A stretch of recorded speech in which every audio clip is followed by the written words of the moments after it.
When we go on a camping trip, we think we're embracing the peace of nature, right? But what if the silence isn't really peaceful? Echo Forest is a place filled with lost souls, abandoned grounds, and endless echoes. Traditional horror stories are told here, but no one really knows what happens in reality. A group of friends set out to challenge these stories. But what if a voice starts following you, mimicking everything you say? What would you do if you encountered a lost soul in this forest? Before we dive into the story, make sure to subscribe to the channel for free and turn on all notifications.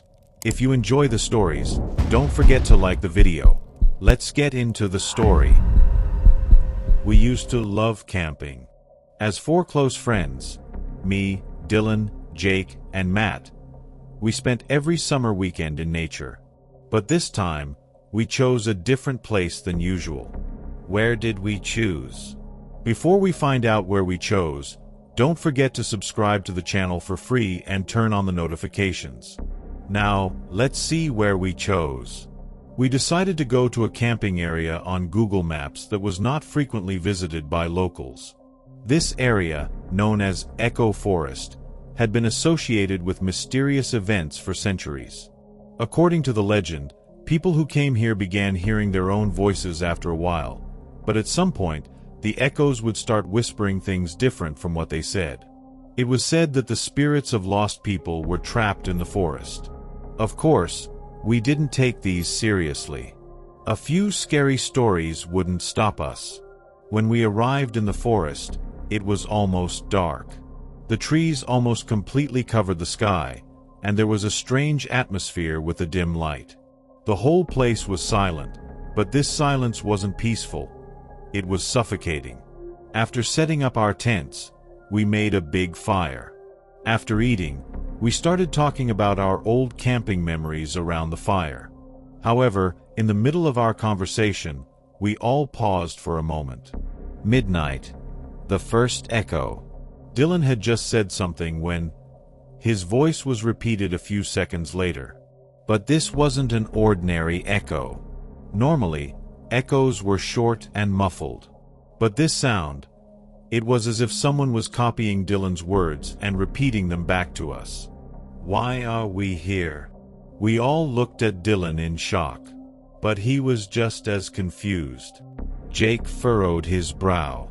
What did you say? Dylan turned to us with a confused expression. I didn't say anything. But we had all heard it. We looked at each other in uncomfortable silence. All we could hear was the crackling of the fire. But there was an unease in the air. At that moment, why are you here? This time, the voice came from deep within the forest. But there was something odd about the voice. It sounded like it came from a broken tape, mechanical and scratchy. I felt my legs tremble. We all pointed our flashlights into the forest. But there was nothing. Matt slowly reached for his bag and pulled out his knife. We all took a deep breath and sat still. But when I stared into the darkness, I noticed something. In the trees, a black silhouette. But this wasn't a normal human shape. It looked more like something made of shadows. I knew it was there, but when I blinked, it was gone. That night, we couldn't sleep in our tents. But the worst part was when the echoes started mimicking our voices. Early the next morning, we packed our things to leave the campsite. But when we reached the car, we froze. On the hood, there was a sentence written in mud. Echoes never lose. Since that day, sometimes, when I sit alone in a quiet room, I hear my own voice. But the repeating voice doesn't belong to me. Did you subscribe to the channel yet? There were four of us. Me, Andy, Lucas, and Brian. We had camped together every summer since we were kids. This time, we chose a secluded area by a lake that we discovered on the map. It was a perfect camping spot, surrounded by nature. Before we get to this area, please subscribe to the channel and like the video. However, there were rumors that people had gone missing around this campsite. According to the legend, the spirit of a camper who drowned in the lake was still trapped at the bottom of the water, calling out to those who came near. Of course, we thought these were just stories. The first day was fine. We swam in the lake, went exploring in the forest, and cooked meals. But on the third night, everything changed. What could have happened? It was around 11 p.m. Andy went to get some water from the camp. He took his flashlight and phone with him. But after 20 minutes, he still hadn't returned. Where could he have gone? We called out for Andy, but there was no answer. We started wandering through the forest to search for him. About an hour later, we found Andy's phone by the lake. The screen was cracked and completely soaked. A strange fear washed over us. That night, we waited without blinking, hoping Andy would return. But hours passed, and he was still gone. 3:12 a.m. A shadow appeared in front of the tent. Andy had come back. But it was strange. His clothes were soaked. But we hadn't gone near the lake that night. His face was completely white, as if he had been deprived of oxygen for a long time. The most terrifying part was his eyes. Normally bright green, his eyes were a pale gray. Lucas, stunned, asked, "Andy, where were you? We've been looking for you for hours." Andy tilted his head slightly and simply said, "I was here." His voice sounded like his, but it was as if it had passed through a muffled filter. He barely spoke that night. He didn't eat anything. He just sat by the lake, staring at the water. The next night, I saw Andy by the lake again. I was hearing whispers. I approached him. In the moonlight, Andy's reflection on the water's surface wasn't moving. I froze. Andy whispered to the water, "Do you know what happened to me?" The reflection in the water began to speak. "You're me now." And Andy jumped into the water. That night, we fled. But there's still one question on my mind. Did we really bring Andy back? Or did something else happen to him?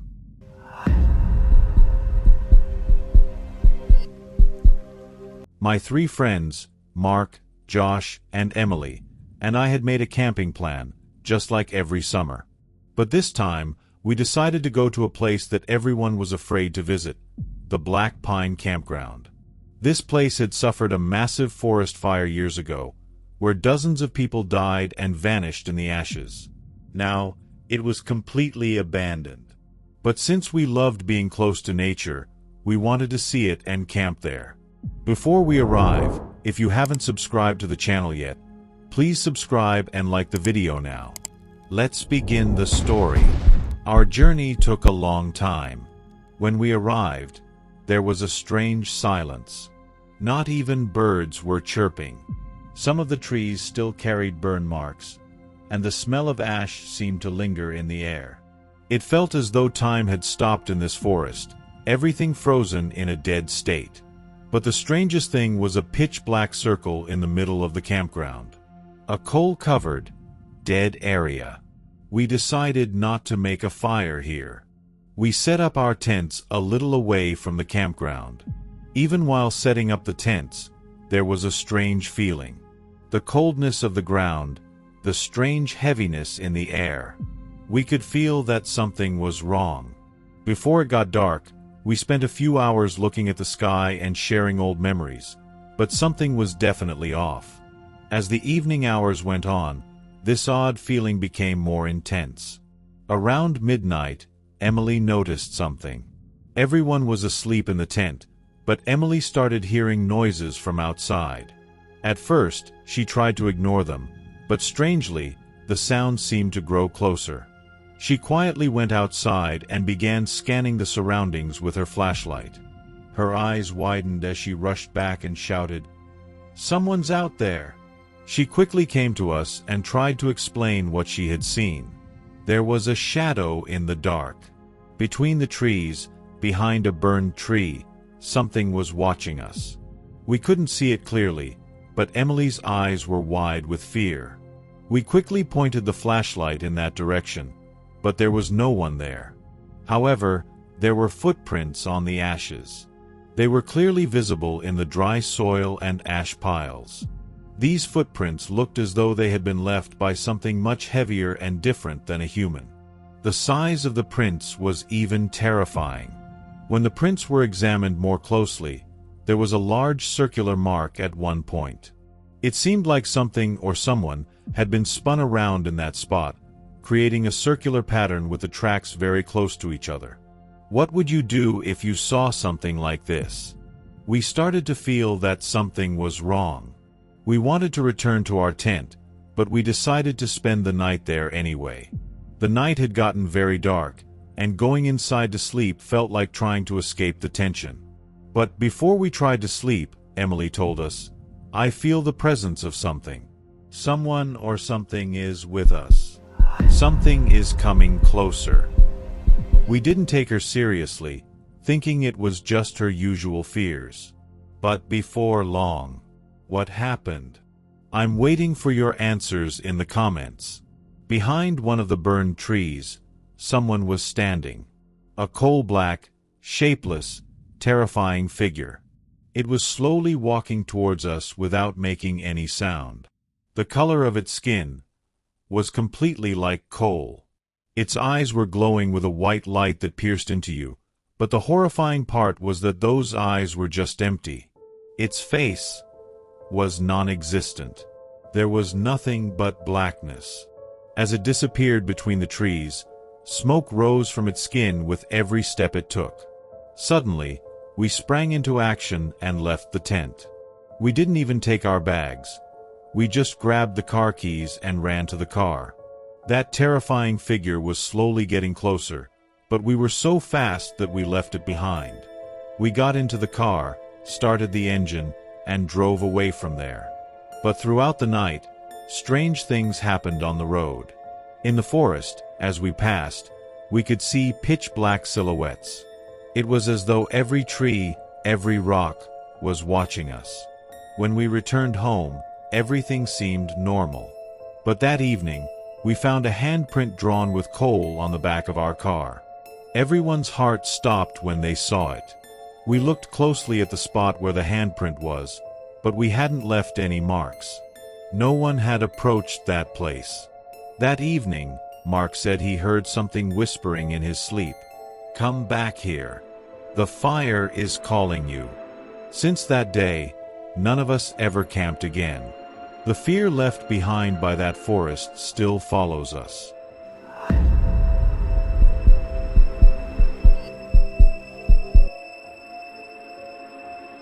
Years ago, in a small town, people would tell strange stories about a campsite. This campsite was known as the Great Smoke Forest. Every year, there were people who camped here, but every year, a few of them would disappear. There was a story about a man and his wife who had gone there, and one of the missing persons was mentioned to have vanished. But what was strange was that the man returned alone one morning. He claimed his wife had disappeared, but there were no traces of her. Furthermore, the man insisted that the body of the missing woman had never been found. Nobody believed what the man was saying. But whenever they tried to investigate the case, they noticed something very dark and unsettling. Before we start the story, if you haven't subscribed to the channel yet, please subscribe and like the video now. Let's begin the story. One day, when we heard the story about the missing woman, Rachel, Tyler, Oliver, and I decided to go to the forest. We wanted to find the traces of the missing woman and discover what had happened to her by spending the night there. We set off, and as we ventured deeper into the forest, our hairs stood on end. Night was falling, and it was getting harder to move through the dense woods. But somehow, we decided to investigate the last place the missing woman had been seen. As the night went on, there was an eerie silence. The trees, as if alive, didn't move, and the wind had completely died down. After about an hour of walking, we noticed something. Rachel spotted an old rope hanging in the forest. The rope was tightly tied to a tree branch. But the strangest thing was that the rope looked very new. Everything else seemed abandoned, yet the rope looked almost brand new. Tyler and Oliver examined the rope. "How could this rope be here?" they said. "Why would anyone leave a rope in such an old forest?" I want to ask you this question too. What do you think about it? But everyone started to feel afraid. Rachel said she heard a faint sound coming from deeper in the forest. At first, we thought it was just the wind, but suddenly, we felt that something was watching us from the darkness. Suddenly, something began to move in the dark. There was someone or something. We quickly focused our eyes on the darkness and turned on the flashlight, and between the trees, we saw a man hanging from the rope. His neck was tied to the rope. But the strange thing was, his body was moving. It seemed like an invisible force was pulling him up and down. His movements were regular and rhythmic. His eyes were pure white, empty, and gloomy. Suddenly, his eyes opened. At that moment, we froze. From his skin, a battered, deformed body emerged. The man suddenly straightened up and began to walk toward us. I heard him say, "None of you will leave here alive." We quickly started to run away. With every step, we felt that the man, along with the hanging rope, was following us. We didn't dare look back. By morning, we returned to our campsite, but there was no rope, no man. Only that terrifying mark remained.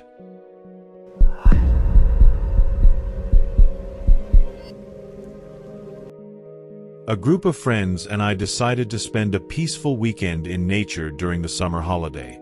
Our ideal camping spot was a deserted area known as Askingolu, or the Love Lake, located outside the city. The lake was famous for its natural beauty, but the locals said strange events occurred there at night. As usual, we didn't pay much attention to these rumors and set off. Before continuing the story, don't forget to subscribe to the channel and like the video. When we arrived at the lakeside, the surroundings were calm and peaceful. High rocks, pine trees, and in the middle, a beautiful view with water that had a bluish tint. As night approached, we started a fire and gathered around it. We thought we'd have a delightful evening, listening to the sound of the lake, the rustling of the wind, and chatting with friends. But, around midnight, everything started to change. After a few hours of calm, something began to feel strange. We were suspicious of a shadowy figure on the other side of the lake, but what we didn't notice at first was a sound echoing from the depths of the water. At first, it was faint, then grew louder, like something was moving in the water. We could hear something rising from the bottom of the lake, but we brushed it off. As rain started to fall, the sound eventually faded away. What do you think? Where did those sounds come from? What would you have done after hearing that sound? After a while, our interest in the lake faded, but the strange sounds continued. We decided to move to the other side of the lake. However, at that moment, we saw a face reflected in the water. Slowly, the face of a woman emerged. But this face was completely pale. There was no expression on it. Her eyes were white, dull, and like a deep void. We were frozen in fear. We didn't know what to do. But then, the woman slowly moved from her reflection in the water towards our side of the shore. However, as she took steps, her body was sinking completely into the water. One of my friends collapsed in fear. As we tried to make sense of what was happening, we noticed something. As the woman moved, the surface of the water cracked. We stopped for a moment and looked more carefully. We saw the woman's shirt tearing, and she sank into the water, disappearing. Our eyes widened in terror. It seemed like the souls of those who had vanished in the lake were still there. While we were there was a force moving with the souls of the lost. We slowly began to back away, but the echoes from beneath the water seemed to pull each of us in. The sound of the lake became deep, like a suffocated scream. It felt as though every drop of water was calling back the lost souls. Before dawn, we managed to return to our campsite. But we could still feel the intense absence of the person lost in the lake. That woman's face followed us like a nightmare, reaching down into the depths of the lake. We left, but the spirits in the shadow of that lake still haunted us. Something was moving in the dark. First, a small rustling, then gradually growing louder, we began to hear something slowly moving in the water. My thoughts became muddled. There must be a mistake. A shadow was appearing in the water. At the lakeside, without us noticing, a devilish figure was slowly sinking into the water. But what was strange was that the figure wasn't just sinking into the water, it was also moving as if walking on the surface of the water. This was something that defied the laws of physics. I quickly turned on the flashlight, but when the light hit the water, its reflection strangely blurred and disappeared. Suddenly, the figure moving in the water came closer, and a white hand rose from the surface, hanging in the air. The skin of that hand was bright white, thin, and seemed frozen, trembling. Each finger was visible, but the rest of the hand was semi-transparent, ghostly. My skin crawled. No one could speak. We didn't know what to do. What would you have done if you were in our place? After a while, the figure in the water disappeared, but throughout the night, we could hear something rising and sinking in the lake. An endless silence, deep darkness surrounded us. This terrifying sight ruined the entire evening. We couldn't find the strength to spend the night, and we quickly left before morning. Later, we heard the news of a person who had drowned in that lake, someone who couldn't swim. The missing person was never found. No one had been able to locate them. That day, as we thought about the terrifying hand and strange shadow, we knew we could never go back to that lakeside again. We believed that the water in that lake was not just a reflection. Maybe there was a curse winking at us.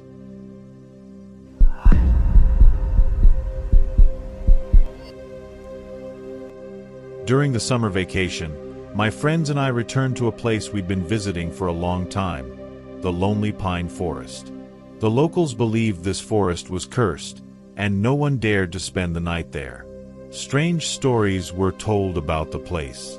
One tale, in particular, was about a group of campers who disappeared 20 years ago and were never found again. Despite these stories, we decided to go, as usual, without letting fear take over. At first, everything seemed normal. The only sound disturbing the silence of the forest was the soft rustling of the wind. We set up our camp to spend the night. We lit a fire and talked about old stories. But as the night grew later, something started to change. Before we could figure out what was going on, I reminded everyone to like the video and subscribe to the channel. Suddenly, we heard a strange noise. It was a faint rustling, something that no one else seemed to hear, but I was sure of it. Slowly, I turned my flashlight around, but there was nothing. Then, something started moving between the trees. We heard a loud snap of a breaking branch. The light shifted rapidly, but again, there was nothing. Something didn't feel right. Then, I heard a whisper. Was there really something there? We forced the thoughts out of our heads, but as the night went on, we began to feel more and more uneasy. While sitting around the fire, we suddenly noticed that it was beginning to flicker out. It looked like someone was blowing it out from the outside. We tried to rekindle it, but the flames wouldn't catch. A sense of dread filled me. And then, I saw it. A figure. It appeared from the shadows between the trees. Its face was unclear, and its body seemed distorted. It looked like a man, but it was wrong. Its arms were short and bent, and its shoulders were raised at an unnatural angle. We ran back to our tents, but something was strange. When we reached our tents, we found deep, strange marks on the ground around them. These weren't footprints. More like something had been dragged through the dirt. The marks were covered in ash. Strangely, These marks seemed to lead all the way to our tents. We tried to sleep, but none of us could close our eyes. Throughout the night, we could feel something moving around us. A sound. It seemed to come closer, then fade away. We couldn't figure out what was happening. It felt like those terrifying events, those strange forms, were following us from the depths of the forest. We made it through the night, but by morning, we left in a hurry. Something from the depths of the forest had left its mark on us, those chilling traces we would never forget. After spending a few hours in the forest that night, we all had one big question on our minds. We tried to sleep, but there was a sense of fear inside us, as if something was watching us. The rustling of trees, the shadows moving as if they had a life of their own. The fire continued to flicker out at every attempt to reignite it. Something kept getting closer. By dawn, the fire had died completely, and all that remained of the traces was an empty path. The shape in the trees was gone, but we could still feel its gaze on us. We quickly packed up and decided to leave. As we walked, some of us heard the sound of branches snapping behind us, while others felt that shadowy figure still with us. Slowly, we moved forward, the sounds around us growing eerily louder. The earth itself seemed to mock us. With every step, we could feel the creature drawing nearer. There was a pair of eyes behind every tree, and breathing became difficult. The wind in the trees seemed to whisper something we couldn't understand, but it filled us with deep dread. Eventually, the tracks in the dirt became more noticeable. They were long, strange, and unnerving. The trail never seemed to end. No matter how far we went, we kept encountering the same marks. At one point, there were no trees around us, only the tracks and the darkness. It was as if the forest itself was playing games with us. We couldn't stop. Suddenly, we heard a scream. One of our friends had fallen. Before we could understand what had happened, we turned around to see something pulling them into the dark depths of the forest. The terror in their eyes is something I'll never forget. They were so scared that their eyes seemed like they were about to pop out. We tried to help, but they were pulled away by an invisible force. We reached out, but there was nothing we could do. The figure appeared again, but this time it was completely different. Its body parts were contorted. The most disturbing part was the eyes, those eyes which seemed to penetrate deep into ours. Then, suddenly, everything disappeared. All sound, all traces, only silence remained. A few minutes later, it all felt like a dream, but we knew that something in the forest was growing stronger. Slowly, we began to hear strange sounds coming from deeper within. We were too terrified to forget about our lost friend, but we continued into the forest. The tracks led us deeper, and with every step, more appeared. We were exhausted, but the darkness wouldn't let us leave. Then, the trees around us began to move. It was as if the forest itself was protecting something, creating a hidden loop. We were nearing dawn, but we still had to keep going. Finally, we rushed back to our camp, set up our tents, and braced ourselves for whatever was out there. But that night, we had to survive until morning. Something was with us. It was watching us. Even if we didn't look back, we knew it was there.